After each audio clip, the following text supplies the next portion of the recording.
اور آئندہ اللہ سے یہ وعدہ کریں کہ وہ اس غلط عمل کا اعادہ نہیں دہرائیں گے تو اللہ رب العالمین انہیں بھی اپنی رحمت کے جوار میں حصہ عطا فرما دیتا ہے۔ حدیثیں کثرت کے ساتھ ہیں میرے دوستو بزرگوں، یعنی فضائل کی یہ روایتیں کثرت کے ساتھ۔ میں اختصار کے ساتھ صرف بات عرض کرنا چاہتا ہوں، یہ جو کہہ دیا جاتا ہے کہ اس میں احادیث نہیں ہے، بہت تعجب خیز بات ہے، یا نصف شعبان المعظم کی کوئی اہمیت نہیں ہے، بہت عجیب بات ہے۔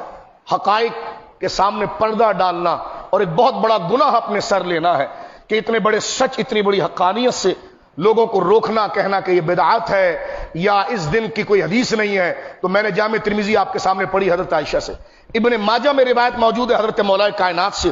ان بزرگوں کے استاد ہیں ناصر الدین البانی، انہوں نے اپنی کتاب سلسلۃ الاحادیث الصحیحہ کے اندر اس بات کو لکھا ہے، کہتے کتنے صحابہ آج کی رات کو فضیلت کو بیان کرتے ہیں، یعنی نصف شعبان المعظم کی، یعنی 15ویں شعبان شب برات کی فضیلت کو بیان کرنے والے کتنے صحابہ ہیں؟ کہتے صحابہ نے منایا نہیں۔ تو میں نے کہا بیان جو صحابہ کر رہے ہیں، کتنی عجیب بات۔ کہتے صحابہ نے عمل نہیں کیا، تو میں نے کہا بیان میں مسجد ابھی میں کر رہا ہوں، یہ صحابہ کر رہے ہیں۔ تو جب صحابہ نے کیا، بیان کیا، تو یہ عمل تو خود ہی ہوا۔ حضرت اب صرف آپ غور کیجئے، میں تحقیق کے حوالے سے احادیث آپ کے سامنے ہے، صرف صحیح رخ اس کا واضح کرنے کے لیے منصف مزاج لوگوں کے سامنے حضرت معاذ بن جبل سے یہ روایت موجود ہے آج کی رات، حضرت ابو سالبہ سے موجود ہے، حضرت عبداللہ بن عمرو سے موجود ہے، حضرت ابو موسیٰ اشعری سے موجود ہے، حضرت ابو ہریرہ سے موجود ہے، حضرت ابو بکر صدیق سے موجود ہے، حضرت علی المرتضیٰ سے موجود ہے، حضرت عائشہ سے موجود ہے، عوف بن مالک سے موجود ہے۔ یعنی آپ دیکھیے کہ درجنوں صحابہ کرام رضوان اللہ اجمعین آج کی شب یعنی شعبان المعظم کی 15ویں تاریخ شب برات کی اس عظمت کو بیان کرتے ہیں کہ اس رات اللہ رب العالمین جل وعلا اپنے بندوں کی مغفرت فرماتا ہے۔ صحیح ابن حبان جو حدیث پاک کی بڑی مضبوط کتاب ہے، یہ بھی کہتا ہوا سنا گیا ہے کہ جناب یہ جتنی بھی روایات ہیں وہ ضعیف ہیں الیاذ باللہ۔ میں کہتا ہوں یہ کیسا ایک علمی حقائق پر پردہ ڈالنا ہے۔ اگر یہ تسلیم کر لیا جائے کہ یہ آنے والی احادیث کے راویوں میں کچھ کمی ہے، تو کیا ہم اپنے اداروں میں، تحقیق میں، علم حدیث میں یہ بات پڑھتے پڑھاتے نہیں کہ اگر حدیث کے راوی میں کچھ کمزوری بھی آ جائے تو وہ روایات فضائل میں بالکل معتبر ہوتی ہے؟ یعنی کیا مطلب؟ آج کی رات اگر کوئی نفل نہ پڑھ سکا کوئی گناہ گار نہیں، نہ جاگ سکا کوئی گناہ گار نہیں، کیونکہ نہ جاگنا فرض ہے، نہ روزہ رکھنا فرض ہے، نہ اس رات کو خاص کر کے عبادت کرنا فرض واجب سنت ہے، لیکن اگر کوئی کر لے تو اجر پائے گا، اجر پائے گا۔ جو جن دوستوں کا یہ کہنا ہے کہ یہ روایت حدیث ضعیف ہے، تو میں نے کہا حدیث تو آپ خود مان گئے کہ حدیث ہے، پھر آپ یہ ساتھ میں لاحقہ لگاتے کہ ضعیف ہے، اور پھر ساتھ میں یہ بھی جلدی سے بول دیتے کوئی ثبوت نہیں ہے، خود آپ کہہ رہے ہیں حدیث ہے۔ اب اگر وہ حدیث ضعیف ہے، ضعیف سے مراد یہ نہیں کہ بوڑھی ہو گئی، ضعیف سے مراد یہ ہے کہ کچھ راویوں کے حافظوں میں کمی آ گئی یا ان پر کوئی نقص آ گیا، تو اس سے فرض تو ثابت نہیں ہوگا، اس روایت سے واجب تو ثابت نہیں ہوگا، سنت موقدہ تو ثابت نہیں ہوگا، لیکن ان روایات مبارکہ سے مستحب اور نیکی کا کوئی کام ہے تو وہ ضرور ثابت ہو جائے۔ لیکن میں پھر عرض کروں، یہ بات بھی حقائق سے دور ہے کہ کوئی روایت صحیح نہیں۔ حضرت معاذ بن جبل کی جو حدیث ہے کہ اس رات اللہ رب العالمین اپنے بندوں کی مغفرت فرماتا ہے، صحیح ابن حبان میں وہ روایت مبارکہ موجود ہے اور اس کی سند مبارک جو ہے وہ بالکل صحیح ہے۔ اب میں ایک حدیث پاک آپ کے سامنے مجموع الزوائد سے پڑھتا ہوں، یہی معاذ بن جبل کی حدیث کہ یطلع اللہ الی جمیع خلقہ، اللہ کی رحمت اترتی ہے اپنے سارے بندوں پر۔ کب اترتی ہے؟ لیلۃ النصف من شعبان، شعبان کی 15ویں تاریخ کو، فیغفر لجمیع خلقہ، اللہ اپنے سارے مومن بندوں کی مغفرت فرماتا ہے، الا لمشرک او مشاح، لیکن مشرک کو خدا نہیں بخشتا، ریاکار کو نہیں بخشتا، شرک جلی والے کو نہیں بخشتا، اور مسلمانوں کے لیے جو بغض رکھے اس کو نہیں بخشتا۔ اس کے بعد حضرت امام حیثمی اس بات کو ذکر کرتے ہیں، فرماتے ہیں اس حدیث پاک کو نقل کرنے کے بعد آپ اس حدیث پاک کو لکھ کر کہتے ہیں وَرِجَالُهُ ثِقَاتٌ، اس کے سارے راوی صحیح ہیں، یہ صحیح ابن حبان میں موجود ہے۔ تو یہ کتنی بڑی علمی دھاندلی ہے یہ کہہ دیا جانا کہ اس رات کو کوئی فضائل نہیں ہے، صحابہ کرام نے یہ عمل نہیں کیا۔ میں نے کہا اگر صحابہ نے نہ بھی کیا ہوتا تب بھی یہ جائز ہوتا، تب بھی یہ جائز ہوتا، کیونکہ نیک کام ہے۔ میں ایک بات عرض کر دینا چاہتا ہوں، دیکھیے کہ ضعیف حدیث سے مستحب ثابت ہوتا ہے. وہ حضرات جن کی طرف سے یہ باتیں آئی ہیں تنقید کے لیے نہیں، ایک پکچر کلیئر آپ کے سامنے بتانے کی، ان کے گھروں میں بہشتی زیور مولوی اشرف علی تھانوی صاحب کی پڑی ہوتی ہے. خود ذرا زحمت کریں فتویٰ دینے سے پہلے، جہاں پر انہوں نے عیدوں کا بیان لکھا ہے ذرا پڑھیں وہاں پر، اور فتاوی دارالعلوم دیوبند دیکھیں، یہ پوری دنیا مجھے دیکھ رہی ہے. اس کا عیدین کا تنقید نہیں ہے، پکچر واضح کرنے کے لیے، شاید آپ کے ذہن میں یہ بات نہیں تو دیکھ لیں اس کو. اس میں بہشتی زیور جو آپ شادیوں میں وہ حضرات اپنی بیٹیوں کو بھی دیتے ہیں، تو اس کے عیدین کے بیان میں موجود ہے. سوال ہوا کہ عید کی نماز کے بعد جو لوگ مسافہ کرتے ہیں، عید کی نماز کے بعد دعا کرتے ہیں امام صاحب، یا عید کے خطبے کے بعد دعا کرتے ہیں، پوچھا گیا یہ کیا ہے؟ تو مولوی اشرف علی تھانوی صاحب جو اس جماعت کے بانی ہیں وہ کہتے ہیں کہ عید کے بعد دعا، عید کی نماز کے بعد دعا نہ رسول اللہ نے کی ہے، نہ صحابہ نے کی ہے، نہ تابعین نے کی ہے، لیکن دعا کرنا اچھا کام ہے، تو اگر کر لیا جائے تو کیا حرج ہے؟ تو میں نے کہا پھر وہ آپ کا قاعدہ کہاں چلا گیا کہ جو کام رسول اللہ نہ کرے وہ حرام ہے، جو صحابہ نہ کرے وہ حرام ہے؟ میں نے کہا شاید ایسا تو نہیں کہ عید کے دن امام صاحب کے لیے جھولی چلتی ہے، تو اس جھولی کے مفاد میں آپ نے شاید یہ سارا قاعدہ بلا دیا، تو لہٰذا شرم آنی چاہیے. یہ میں سخت الفاظ اس لیے کروں گا کہ ذمہ داری کے ساتھ لوگوں کے ذہنوں کو تشویش اور ویڈیو بنا کر پھیلا دی گئی ہے. تو اگر کوئی کام صحابہ نہ بھی کریں لیکن اگر اس کی فضیلت عام بیان کر دی گئی ہو کہ دعاؤں کرو اللہ قبول کرتا ہے، سورہ یاسین کے بعد دعا اللہ قبول کرتا ہے، نفلوں کے بعد اللہ دعا قبول کرتا ہے، تو اس عمومی فضائل سے بھی وہ کام کرنا جائز ہوگا. چہ جائے کہ آپ اسپیسیفکس خاص یہ بات کرتے ہیں کہ صحابہ نے یہ کیا تھا کہ نہیں کیا تھا. میں ان سے پوچھتا ہوں مجھے بتاؤ زبان سے نیت کسی صحابی نے کی تھی؟ نماز کی نیت زبان سے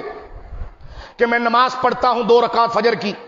رسول اللہ نے پوری زندگی میں کبھی نہیں کی، صحابہ نے نہیں کی. لیکن خود یہ حضرات اپنے فتاوے میں لکھتے ہیں زبان سے نماز کی نیت کرنا مستحب ہے. میں نے کہا جب وہ تو ضعیف حدیث میں بھی نہیں آئی لیکن اس کو آپ نے مستحب لکھ دیا تو پتا چلا یہ آپ نے کسی کی چڑ میں فتویٰ دیا ہے، ورنہ اگر تحقیق سے کام لیتے تو نہ شب برات کی رات دعا کرنا بدعت ہے، نہ اس میں نفل پڑھنا بدعت ہے، اور نہ اس میں دعا اور سورہ یاسین پڑھنا بدعت ہے، بلکہ یہ جائز اور مستحب ہے. اس لیے کہ نبی کریم علیہ الصلوۃ والسلام کے صحابہ کرام کی کثیر تعداد میں صحابہ کرام اس بات کو بیان کرتے ہیں. میں بات کو ختم کرتا ہوں، عشاء کی نماز کا وقت کیونکہ ہو چکا ہے، لیکن بڑی دلچسپ بات یہاں پر میں فتاوی شامی سے آپ کے سامنے کروں. دیکھیے کوئی اگر یہ سوال کرے کہ ٹھیک ہے ہم نوافل کو مان گئے،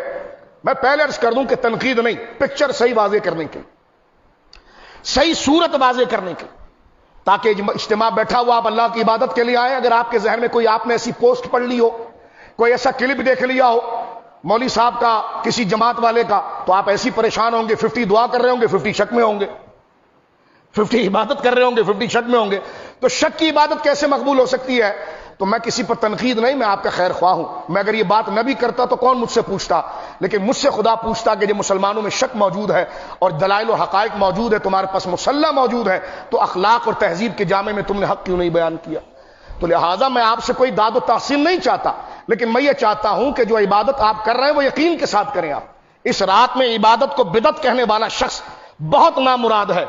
اس رات کی عبادت کو فضول کہنے والا شخص بہت نامراد ہے. وہ مسلمانوں کے قیامت کے دن اس شخص کے گریبان کو مسلمان پکڑیں گے کہ جو اللہ نے عبادت اور قبولیت کا وقت دیا تھا تو نے غلط بات یا اپنی کم علمی سے بات کر کے لوگوں کو روکا. تو لہذا اس جذبے سے میں صرف آپ کے سامنے حقائق کو واضح کرنا چاہتا ہوں. اگر کوئی ناراض ہو رہا ہے تو وہ بھی سن لے کہ میں نے ناراض ہونے کے لیے بات نہیں کی ہے، اگر کوئی خوش ہو رہا ہے تو وہ بھی سن لے کہ میں نے خوش ہونے کے لیے بات نہیں کی ہے. میں نے نہ کسی کو خوش کرنے کے لیے کی ہے نہ ناراض کرنے کے لیے کی ہے. آج کی رات ہے، لوگوں میں تشویش دور کرنی چاہیے، اللہ کی رضا کے لیے میں نے بات کی ہے. اچھا اگر یہ سوال کھڑا ہو جائے، 1-2 منٹ رہ گیا ہے ورنہ اس میں پوری رات ہم بات کر سکتے ہیں. کبھی کہتے جی حلوہ نہ بناؤ، تو میں نے کہا تم نہ بناؤ نا.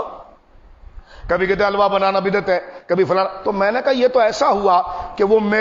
عورت نے کہا کہ جناب وہ ہوا میں اڑ رہا تھا، تو کہنے لگے وہ میں اڑ رہا تھا. تو عورت کو بغض تھا اپنے شوہر سے کہ کہنے لگے اس لیے ٹیڑے ٹیڑے اڑ رہے تھے. پہلے کہتے حدیث سے دکھاؤ تو حدیث دکھا دی، پھر کہتے جناب فقہ سے دکھاؤ تو فقہ دکھا دیا، پھر کہتے حلوہ کیوں بنایا. تو میں نے کہا یہ تو وہ میرے خیال میں بیوہ عورت والا ایک بغض ہے کہ جس کا شوہر انتقال ہو گیا تھا، دوسرا شوہر اس کی مطلب کا نہیں تھا، تو کہنے لگا ہاں تو اڑ رہا ہے تو ٹیڑا ٹیڑا اڑ رہا ہے. تو تبلیغی جماعت کے دوستوں اور دیوبند علماء، میں آپ سے کہوں گا اس کی تحقیق کچھ بھی نہیں آپ کے پاس، تو خدا کے واسطے لوگوں کو عبادت کی طرف آنے دیں. بدعت کا فتویٰ لگا کر کیوں آپ ایسا چاہتے ہیں کہ ہم آپ کی کتابیں کھول کھول کے بتائیں کہ عید کے دن تو دعا جائز ہو جائے لیکن شب برات میں دعا جائز نہ ہو، جبکہ عید کی دعا نہ رسول اللہ نے کی، نہ صحابہ نے کی، نہ تابعین نے کی، لیکن کیونکہ دعا جائز ہے نا تو اس دن بھی اگر کر لی جائے تو کیا حرج ہے؟ تو دیکھو یہ ایسی باتیں نہیں کرنی چاہیے۔ اچھا، آخری بات جو میں یہاں پر کروں آپ کے سامنے وہ یہ ہے کہ نہیں، یہ دعا جو آپ نے شعبان کی پڑھی ہے،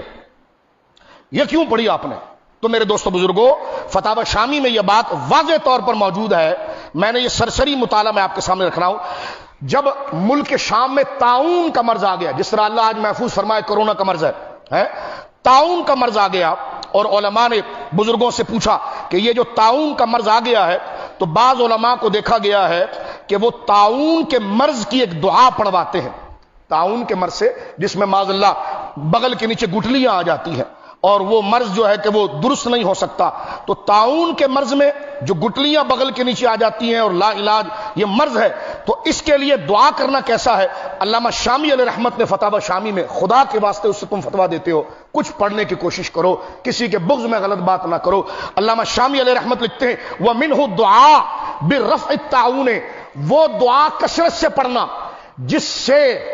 طاعون کا بیماری دور ہو جاتی ہے، وہ رسول اللہ نے تو نہیں بتائی۔ آگے لکھتے ہیں وَقَوْلُ ابن حجر بِدْعَةٌ،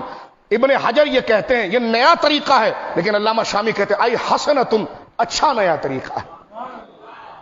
کیا ہے بولیے؟ پھر کہتے ہیں بدعت حسنہ کہاں سے نکالی؟ میں نے کہا مولانا اشرف علی تھانوی صاحب کی زندگی کی آخری کتاب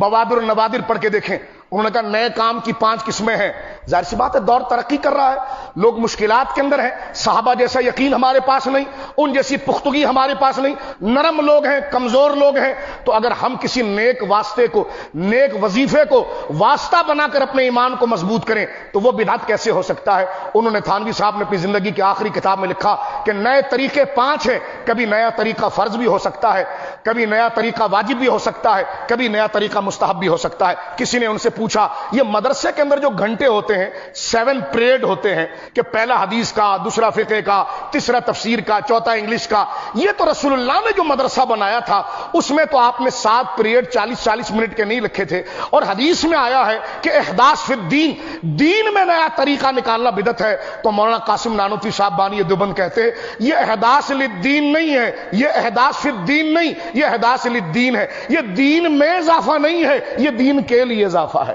تو میں کہتا ہوں یہ سارے مانے ہوئے اصول ہیں کہ تو آپ ابا ابا کھیل رہے ہیں، تو یہ مانے ہوئے اصول ہے، لہذا بڑی یقین کے ساتھ آپ مزارات پر بھی جائیں، قبرستان بھی جائیں، فاتحہ بھی کریں، نفلیں بھی پڑھیں، استغفار بھی کریں، رات بھر جاگے بھی، لیکن جو نہ جاگ سکا اس پر تنقید نہیں کرنا، جو روزہ نہ رکھا اس پر تنقید نہیں کرنا،